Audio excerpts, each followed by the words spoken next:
Okay, ladies and gentlemen, welcome to another edition of the broadcast. This is Monday, October 30th, 2017. I'm your host, Josh Reeves, and I'm here with you recording another show. It's been a little bit. I've been so busy with all the other stuff, and I just haven't had time to do a show. I just have this nothing more elaborate than that to explain to you, man. Just been working nonstop. I'm just really on one of those rare I don't know what you want to call it, a roll of fucking in the in the zone. I did mention on the last show because John Dunsworth, who played Mr. Leahy on Trailer Park Boys, passed away, and there was a scene, and it was one, I don't remember what season it was, one of the newer Netflix seasons, but and he he was always in the show, he's always fucking wasted out of his mind, or he pretended to be wasted, but anyway, Leahy's always wasted, drunk, and he starts carrying one of those little pocket breathalyzers around with him everywhere, because he figures out that, like, he's tried doing it sober, but then he's too off his game when he's sober to catch him doing crimes or whatever, so he gets this fucking breathalyzer and he's carrying it around, so he's like still drinking tons of liquor, but like he's pacing himself by using this breathalyzer. And so there's a scene where they like cut to him and he's like talking about, and he's describing he's like I'm right in the pocket. It's right between the zone and the click. Right in the pocket, bud. And yeah, that's exactly, I saw that. I was like, yeah, that's exactly where I'm right in the pocket, bud. He's like fucking wasted out of his mind. But to him, that's right in the pocket, because he's not, on the ground drunk. It's hilarious. This is fucking funny to me. But I'm right in the pocket, man. I'm doing this. I've been working on it for the past week, and I've kind of put everything else, to be honest with you, I've kind of put everything else on hold until I get this done. I'm hopefully in another week it'll be done and out and up and available and ready in the download shop for you to buy. Not Spellcasters 2, but the new audiobook I'm recording right now. I've been in here in the lab, as they say, for the past week, recording the new audiobook that I'm going to have out, and this is going to be I really like the fact that we've had some bufferage here between Spellcasters 1 and Spellcasters 2, which we're about a month, at this point, about a month out from that being done.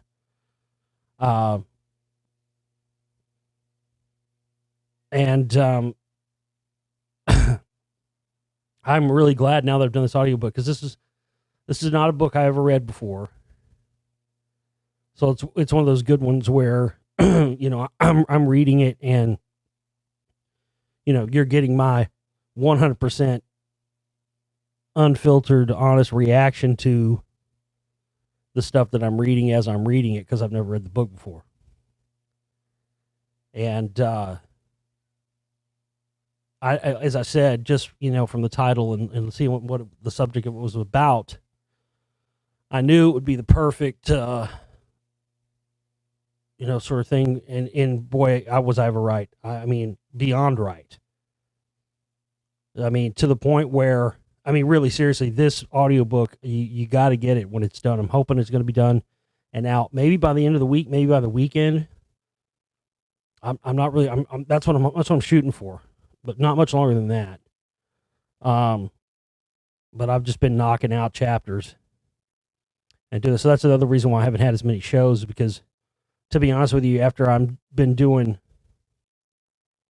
voiceovers and stuff for the film, and then doing these audiobook stuff, my voice is done, dude, and I'm afraid to push it any farther than that, because then I could be sick and it'd be fucked up and not be down. I'd lose even more time. I'd be down for a week or two, 2 weeks or something. So I've been. That's why. Again, I apologize whether there has been more shows and more updates here. But that's why, because honestly, you can even hear it in my voice. I've been using it so much on the other stuff, and I know it sucks for you because you want stuff now, and everybody wants the immediate thing, and you know, everything that I'm doing is for stuff that's coming. And I understand that's frustrating. Believe me. I mean, if I could just push a button and have all this work be done instantaneously, that would be great. But unfortunately, there's so many, all these, everything is a process and everything is a step. And it's one thing I've learned over the course of doing this. I used to kind of just approach it all like, like a fucking goulash or something, a fucking stew, just mix it all together. But I've learned over the course of doing all this for now, for as long as I have, that it's best to approach each thing individually, and give it its own attention and care. So I've been doing these audiobooks and I've been doing the the voiceovers, and honestly, like I said, I just haven't even had my throat's actually kind of sore right now. I haven't had the chance to do any shows, and like I said, I mean, I know people want the immediate stuff, but trust me on this. Once this stuff is out and you're able to get it, you're going to see why it was worth it. You might not understand it now, but just remember I told you, remember I said, because once this audiobook is out, and then once Spellcasters 2 is out, and then I'll be back doing, a lot more regular shows than I am now. I mean, twice as many, 3 times as many. I mean, I'll be, but right now, everything is focused on this other stuff. But again, even though you can't see it now, and it's not apparent to you now, I promise you it will be. And you're going to see, and you're going to understand. You're going to go, oh, okay, all right.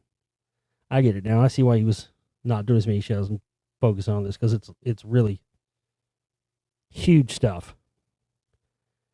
But this audiobook that I'm doing is absolutely essential listening, and it's going to be absolutely essential listening for you before you watch Spellcasters 2. So, like I said, hopefully I'll have that out by the end of the week or first of next week or something. We'll see.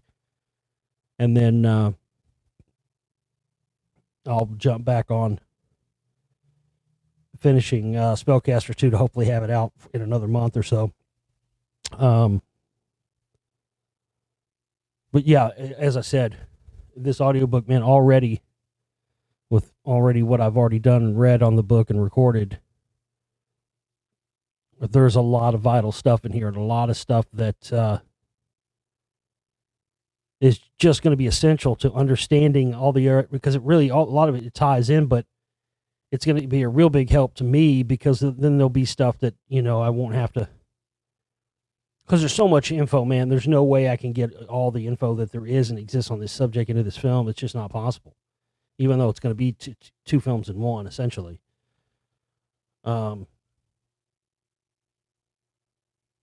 But like I said, that's the great thing about this audiobook that I'm doing. There's a lot in there that's going to tie stuff in. It's really, as I've been reading, going, oh man, this is good. Because a lot of it is, the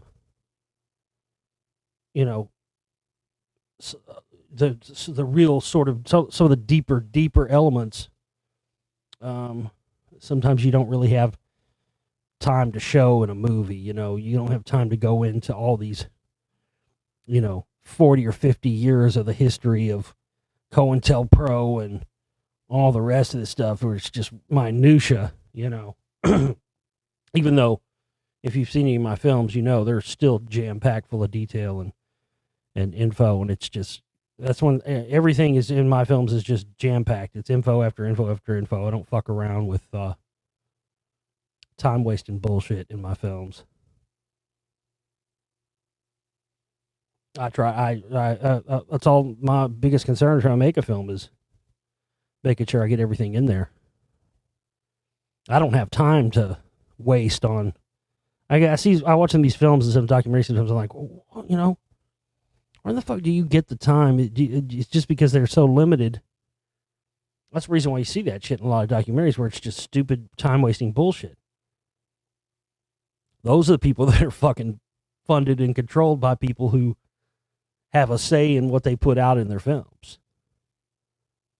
Because if it wasn't that way, then it would be jam-packed with info. But when they're fucking handcuffed with what they can talk about and handcuffed with what content they can put in there, then that's when you have to see them doing this redundant, time-wasting stuff that's really not giving you any info. It's just filler for the other stuff in the film that is pertinent, but they can't stretch out the film to fill a full-length film with. That's not my problem. My problem is getting everything in there and getting the most relevant stuff in there and figuring out, what's got to be cut or what can't make it, because it's hard to do it,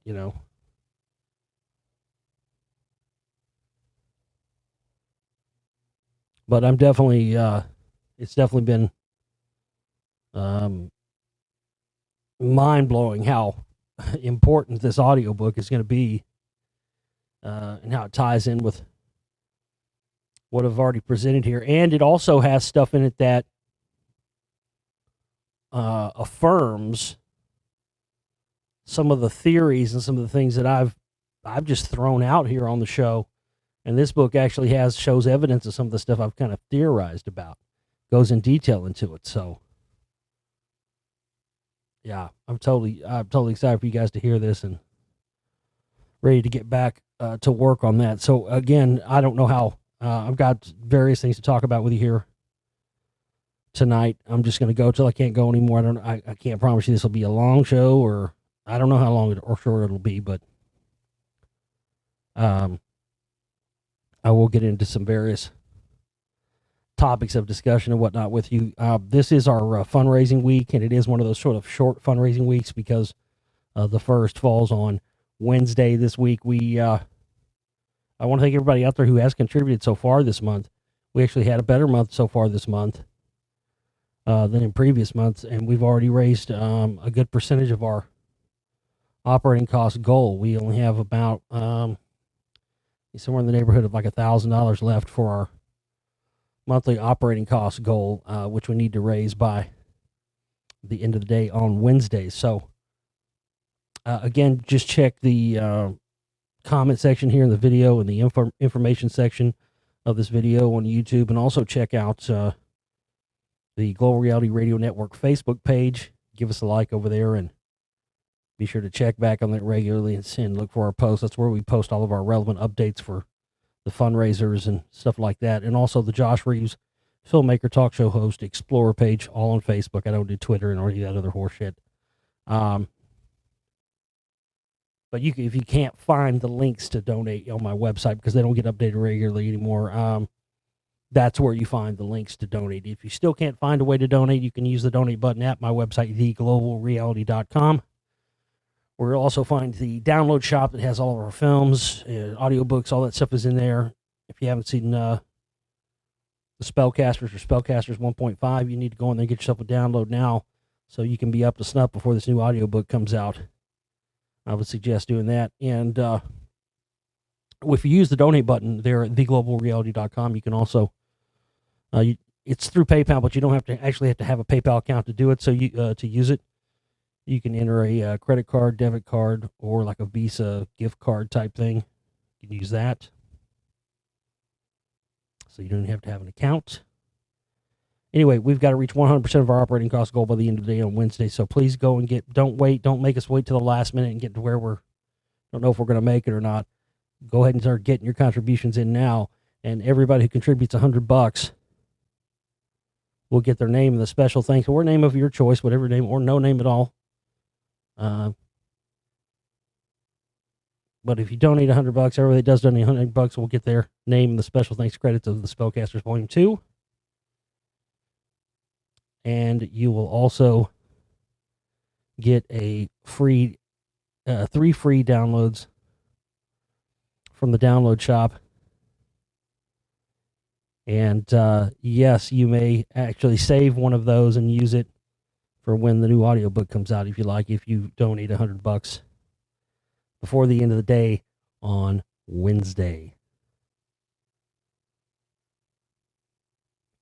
You can also subscribe to the archives there at my website. There's a subscribe button in the upper top right-hand corner of the website, and that's where you subscribe to our members archives. You want to get the shows as soon as they're recorded.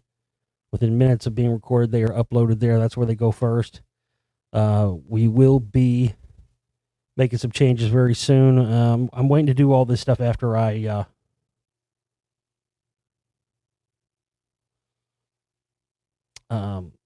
get all of the movie stuff and documentary stuff out of the way. I'll be working on that. Speaking of Facebook, it's kind of strange, I don't know if you've probably seen this before. If you're on Facebook, it'll pop up. They have this like Facebook memories thing, which is kind of weird, and it'll pop up stuff. Only you can see. Nobody sees it unless you share it. But it's kind of strange how it keeps track of everything you've ever posted. So then it comes back and haunts you with it later. But sometimes it sucks, and sometimes it's kind of interesting. And this was a case of that. This was a news story that I posted in October of 2010. So 7 years ago, I posted this.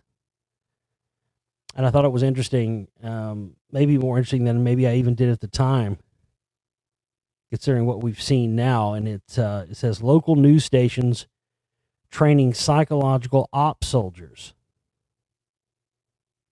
2 CBS affiliates have been helping train U.S. Army psychological operations soldiers, says an investigative report at Yahoo News.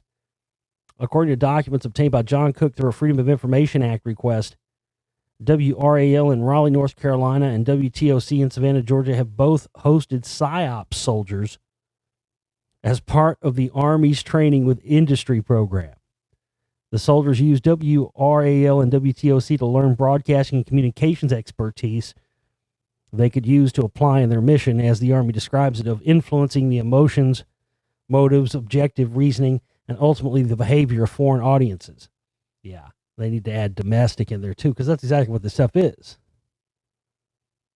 That's where. Why do you think? I mean, this is 2010. Think about how old this is, and how long this has already been going on. But I mean, this is a full admission in the modern day, ladies and gentlemen, of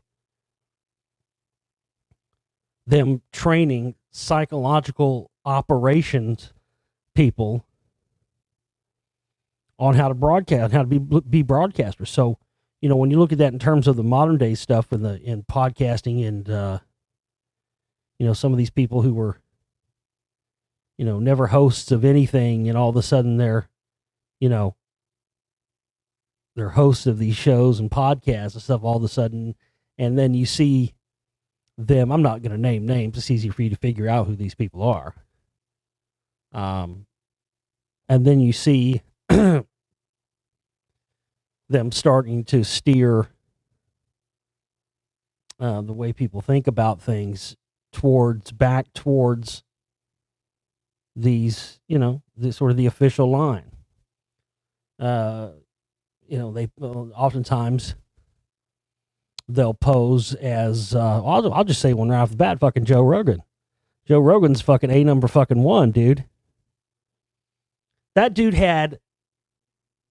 Can I say this? If I say this, it's going to let something out of the bag.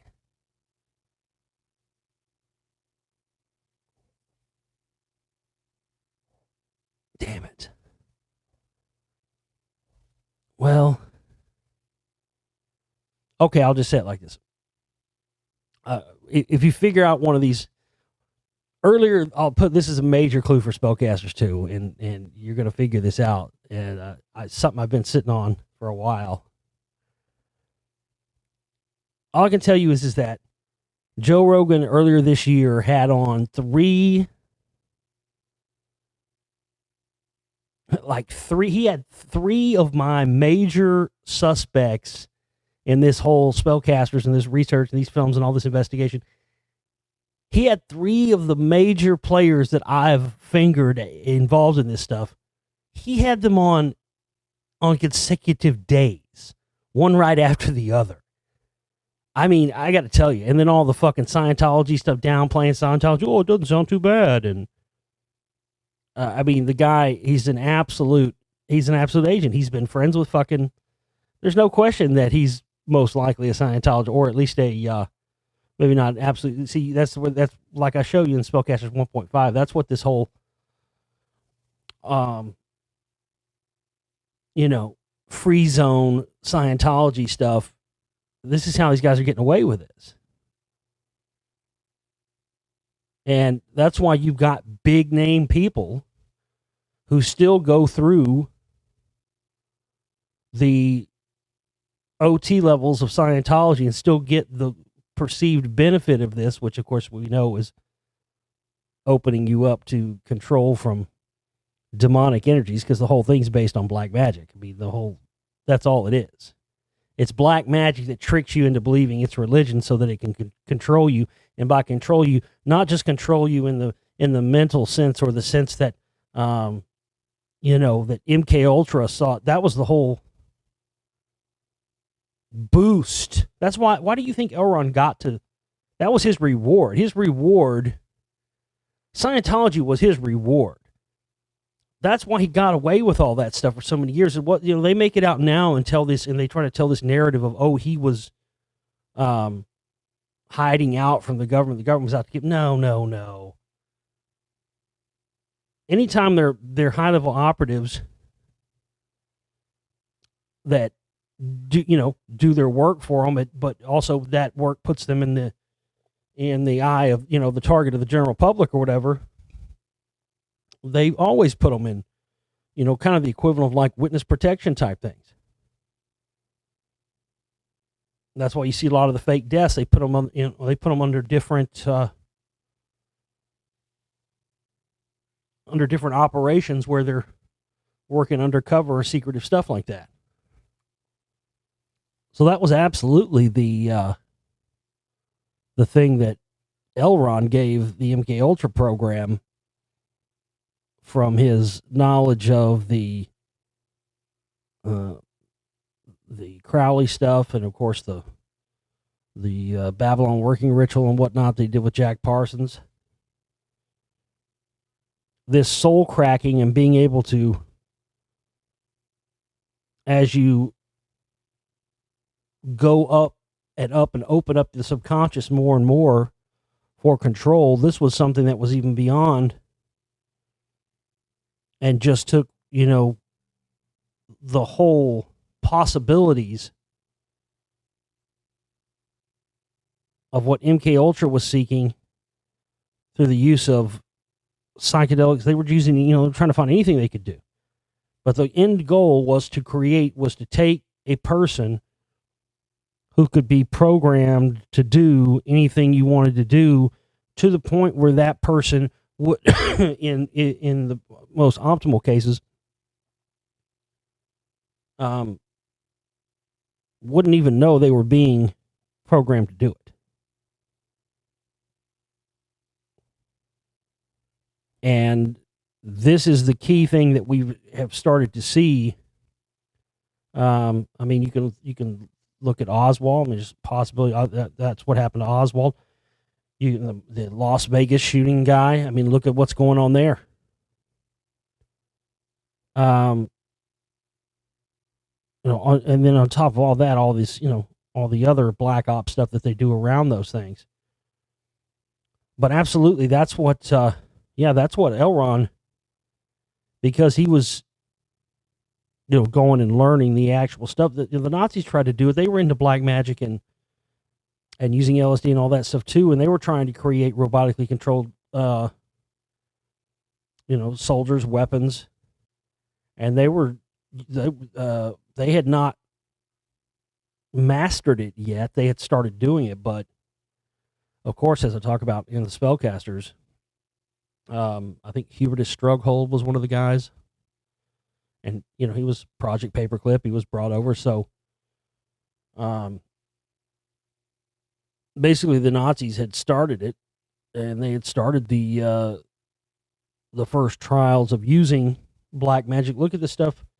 Himmler was, he was the black magician of the Nazis. I mean, they did all those black sun rituals at Wewelsburg Castle there. in Germany and did all these dark, big occultic rituals, and that's what they were trying to do. So we brought over their scientists here to the United States after Project Paperclip, and that was what formed the early days of MK Ultra. And of course, Elron had taken over from there. But that's what these people who start these offshoot groups or these what they call free zone groups. And it's also why you see so many people that appear to support Scientology, but yet you don't see them as official members, because in these free zone groups, that's what they can do. They can go through the OT levels, but yet they don't have to call themselves an actual member of the church, because these aren't church sanctioned ways of going to do it. But of course, if the Church of Scientology had really had a problem with these offshoot groups, these free zone groups, I mean, look, you know what they've done. You know what they're capable of. They would have shut them down a long time ago. It's a front. The fact of the matter is, these are CIA approved, because it allows their people to go in and go through these OT levels without having to be disclosed as that. In fact, when you go, even this is not anything that's changed, and it's one of the many contradictions that you see even in L. Ron Hubbard's own rules regarding Scientology. One of his own rules that he put in place of Scientology was that no person, no employee of any government alphabet agency, be it CIA, NSA, NRO, FBI, doesn't matter, State Department, anybody, are not allowed to go through the OT levels of Scientology. Yet, one of the first men to reach the highest levels of OT 7 or 6 or 7, whichever it was, one back in the 60s, was one of the top guys at the NSA. You had guys who were on the signatories of the Church of Scientology, who were FBI, CIA, NSA. So you had these guys in there from the beginning and into today. But again, as I'm telling you right now that we know that because that was on the record. Well, that obviously that's what became a problem, and why they started creating these free zone groups where, because once I figured that out, that really brought it all together. You got these people out there. That's where the whole Farrakhan thing comes in that I explain in Spellcasters and Spellcasters 1.5. Because that's another one of the rules. You can't be a member of another religion and go through Scientology. But why has Louis Farrakhan and the Nation of Islam been allowed to do it? And again, that's because of these offshoot groups. And that's what I've talked about with Leah Remini and Mike Render. Those guys are getting ready to start their own free zone offshoot Scientology. I guarantee they're going to do it. I guarantee you. They're acting like now like they're all against it. Now that this is all about creating a new perception about what Scientology really is to the general public. You can see it as a death and a resurrection, and that's what they're seeing it as. That's what they're doing. The goal is to oust David Miscavige, blame everything that's ever been bad with Scientology and all the stuff you've heard about. Because again, Leah Remini, none of these people are focusing on any of the important information on Scientology. They're strictly focusing on the blubbering, crying, abuse stories, but never really giving anybody any real info. So they're preying on people's emotions. This is still a part of the psychological operation. Do not fall for Leah Remini and her tricks. It's a continued part of the psychological operation, because they go after your emotions. Because if they go after your emotions and get you react emotionally, they can get you simultaneously to not give a shit about the facts and the real important stuff. Okay? So don't let these fakes and phonies overwhelm you with their fake and phony emotion, because that's what they're trying to do. It's a part of the psychological warfare, and it's to distract you from really asking the tough questions about this, because they still won't tackle any of the stuff about the fact that this truly is black magic. They don't want to talk about what it really is. They don't want to talk about that it's comes directly out of psychological warfare. They don't want to talk about that it's history, as I've just told you about before, comes from Hitler and the Nazis and black magic, and that the many of the things in Scientology, L. Ron didn't even, they came directly from the MK Ultra, from the manuals. It didn't even change some of the words of some of the stuff. And then, as I show in the film, Spellcasters, the Volume 1, the similarities between Aleister Crowley's magical text and the way that L. Ron Hubbard presents. I mean, a lot of the statements are almost verbatim. The words are changed around a little bit and modernized up a little bit by L.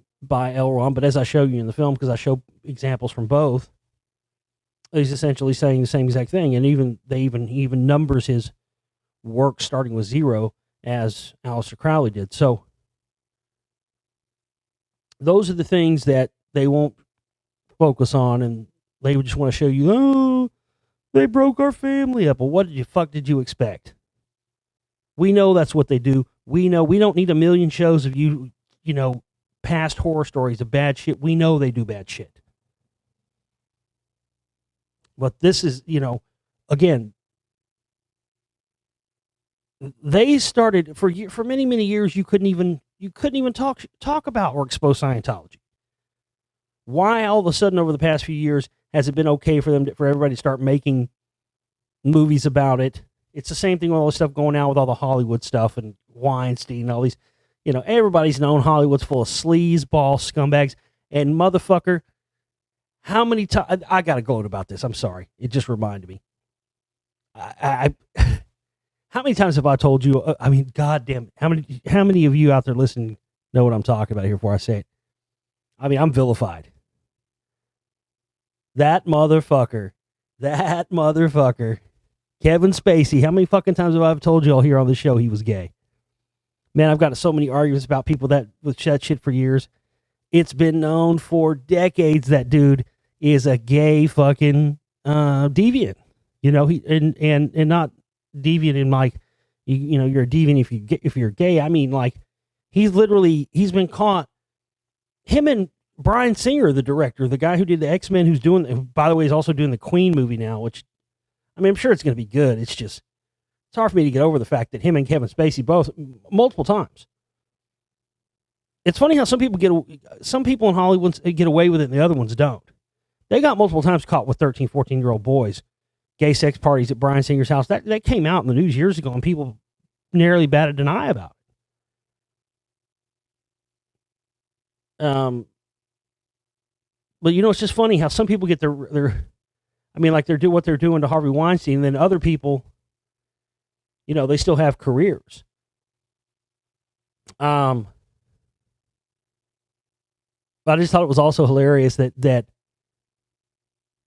he used the top of him getting accused. He used the moment of him getting accused of, trying to molest a 14-year-old boy to announce that he was gay. That's only a Hollywood publicist going to come up with that, huh? But yeah, I've gotten dirty emails because I've mentioned it a bunch of times here on the show. I've got dirty emails. People, oh, how dare you? Kevin Spacey's a great actor. He's not gay. Blah blah. That's just rumors. I'm like, well, there were court cases. These kids, they paid to have it covered up and hushed up, but it was, it got reported on. The stuff with him and Bryan Singer and stuff years ago, and of course, Bryan Singer also directed The Usual Suspects, which is a fucking great movie, and Kevin Spacey's in that too, but apparently this stuff goes back to even then. And that was like 95, wasn't it? It was like 22 years ago. So these guys have been knowingly been doing, underage boy gay sex stuff, and they've continued to have their careers.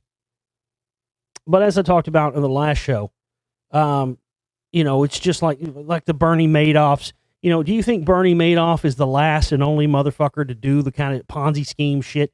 Who's the number one A1 king of Ponzi schemes? The federal fucking government. Right? But that's what they do. You think that he was the first, last, and only person to ever fucking, defraud people billions of dollars in a Ponzi? Fuck no. But they love to do that, and they burn one of their own every now and again, because when stuff gets too much heat, they have to have it blow up in the public. So then after it blows up and goes away, and they move on to the next subject of whatever the next programming issue is that they want you to be concerned with, that they not that they give you a choice to be concerned with, but what they tell you to be concerned with is exactly what the news and media and everything does these days.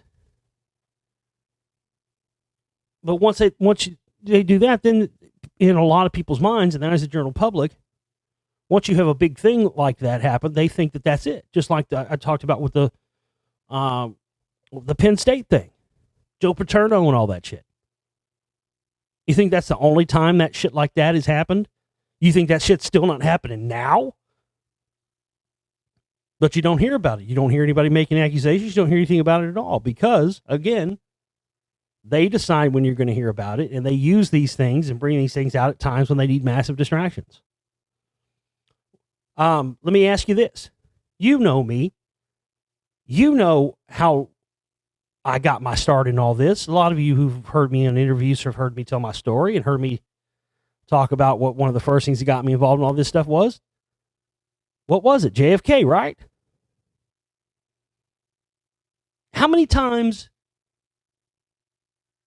in any of the shows that I've done this year, I know the answer to this. Some of you might too. How many times have you heard me mention or hyping the release of JFK documents that was supposed to take place by law that was put in place in 1992 on October 26, 2017? Jones was foaming at the mouth doing shows leading up to it. I haven't watched any of this stuff since we know what's happened with that cocksucker Trump playing lapdog and allowing them to further suppress stuff. It's interesting though. I knew I knew it was going to happen. That's why I didn't hype it or say. I was like, hey, come on. As soon as I heard Jones hyping it up, the release of the documents, as soon as I heard that and I heard a show, somebody sent it to me, that's when I was like, oh, well then there's your answer right there. I knew at that moment. I was like, diddly shit's going to be released on that day. And of course they've tried to say, oh, we released some of them. I haven't seen anything in there yet that wasn't already. Yeah, duh.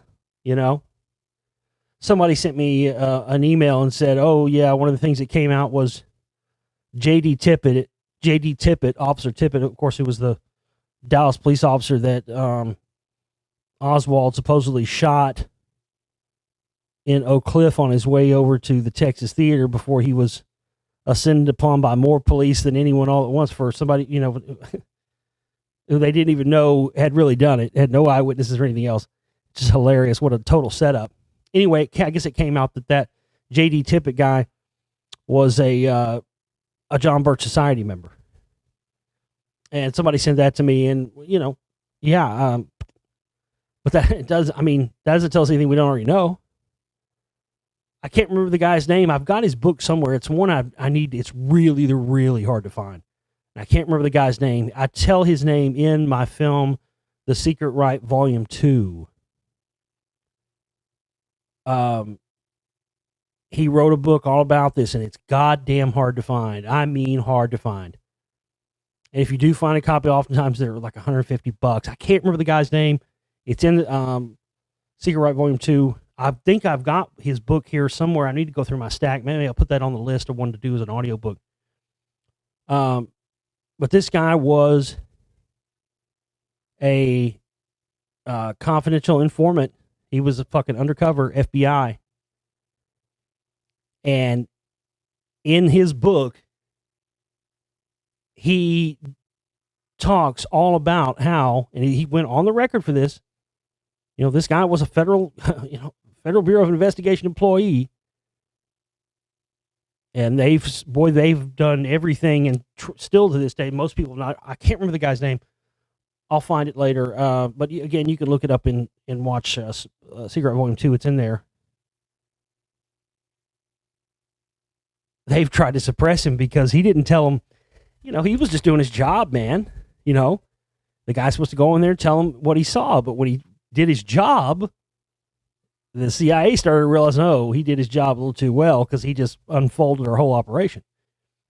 He, in his book, talks about being in John Birch Society meetings in Dallas, undercover, prior to the assassination, and he says on the record that the plot to kill Kennedy was hatched in John Birch Society meetings in Dallas, Texas.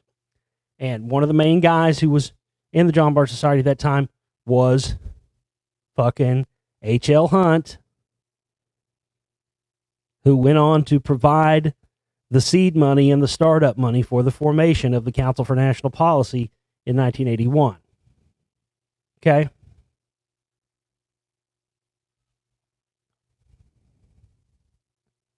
So, what does the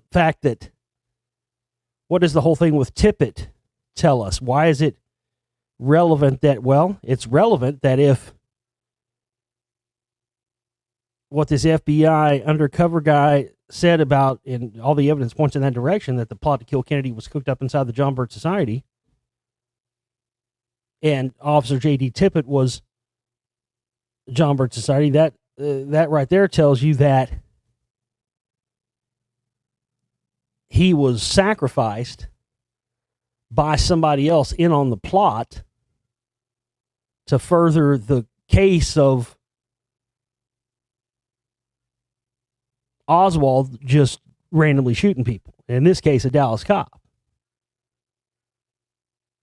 It seems random that it would have been this J.D. Tippit guy. It's always seemed random to people, he killed it. That's why they did it that way, to further inflame people. Oh, he killed a cop. He's a cop killer on top of killing the president. So, he deserves to get it double for that.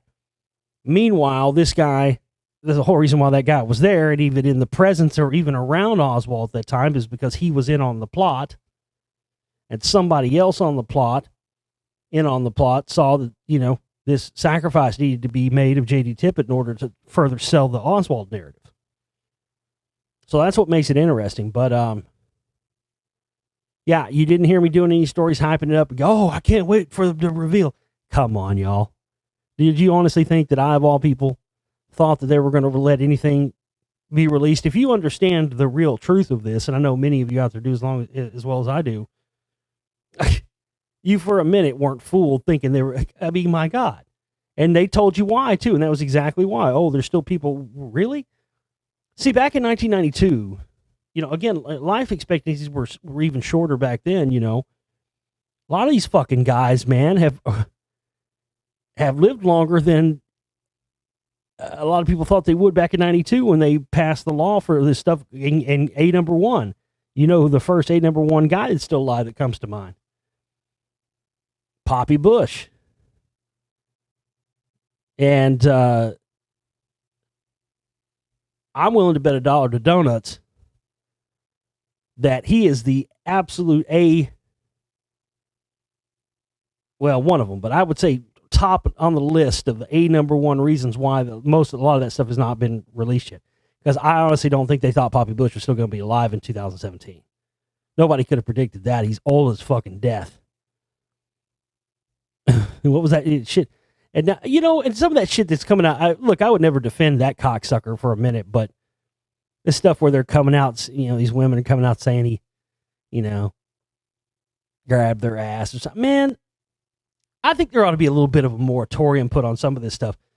You know what I mean? I'm not for anybody getting abused or anything else like that, but come on. I think there needs to be like an age moratorium. If you're born before a certain date, because you can't put this stuff in the context of the times. And certainly these times, back in the day, it was, it was accepted to pat a woman on the butt in a non-threatening, non-sexual way. When you go and call yourself, now where you cross the line is when you go, yeah, baby, that's why they call me David Copperfield. Okay, see, that's where you cross the fucking line, Bush. See, that's why they're fucking with you, right? Because if a little butt grab, innocent, that or a pat, that's not sexually threatening, in the context of times when that, I'm not saying nowadays, but in the context of time when that was, accepted. All right. But he had to throw salt on the fucking wound by telling the bitch that his name was David Copperfield. Dude, wrong. You're a fucking perv. Come on. As for David Copperfield, dude, that shit had me on the floor. Can you imagine, Poppy? That's why they call me David Copperfield. I'm a Copperfield right here. And of course, Trump being the Copperfield master, he was like, oh, I think Trump, knowing him, Trump's in there. I guarantee you, Trump was behind the fucking closed doors on the 26th.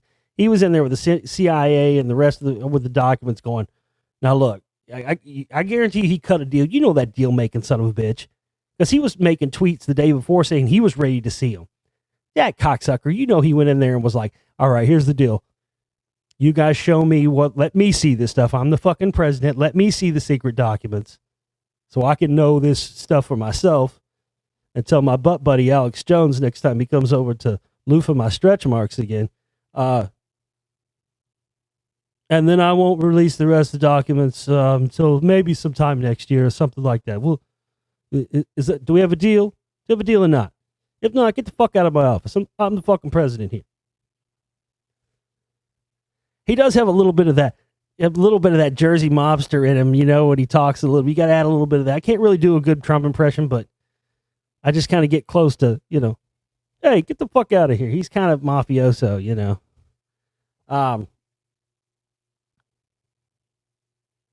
So, yeah, come on. We knew they weren't going to. That's the whole thing. But by doing that, I mean, thank you, federal government, yet again, they just vilified and confirmed every fucking conspiracy theory ever. The alien stuff, the stuff with JFK coming to, the stuff with Rockwall that I've talked about, and the correlations to that and JFK, and the fact that some, I can tell you honestly, from studying all the JFK stuff, that I don't know of another